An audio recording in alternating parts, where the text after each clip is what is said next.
मानवी सुनीलराव धोतरकर, मी वर्ग 8व्या मधील विद्यार्थिनी।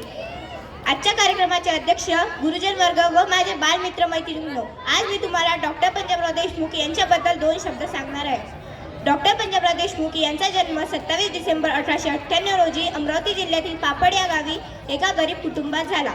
पापड येथे 3री पर्यंत शाळा होती, म्हणून त्यांनी चांदूरच्या शाळेमधून 4थीचे शिक्षण पूर्ण केले। त्यानंतर कारंजा लाड येथील ते 10वीची परीक्षा उत्तीर्ण झाले। त्यापुढील शिक्षणासाठी त्यांनी पुण्याच्या कॉलेजमध्ये प्रवेश घेतला। त्यानंतरच्या उच्च शिक्षणासाठी त्यांनी इंग्लंडला जायचे मनाशी ठरवले। उच्च शिक्षणासाठी त्यांना पैशांची गरज होती। त्यांच्या वडिलांनी संपूर्ण शेती गहाण टाकून पैसा जमवला। 1926 मध्ये ते भारतात परतले। कृषी आणि शैक्षणिक क्षेत्रात त्यांचे मोठे कार्य होते।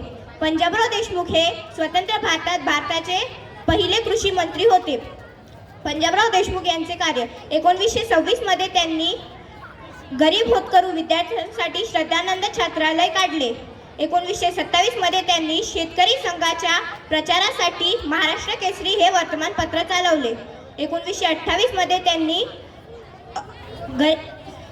अमरावती येथील अंबादेवी मंदिर अस्पृश्यांसाठी खुले व्हावे म्हणून सत्याग्रह केला।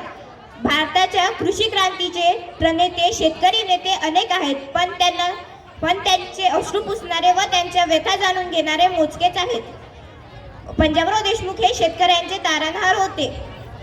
पंजाबराव देशमुख यांनी अनेक चांगली कामे केली। अशा महान मानवाचे निधन 10 एप्रिल 1965 रोजी दिल्ली येथे झाले। धन्यवाद।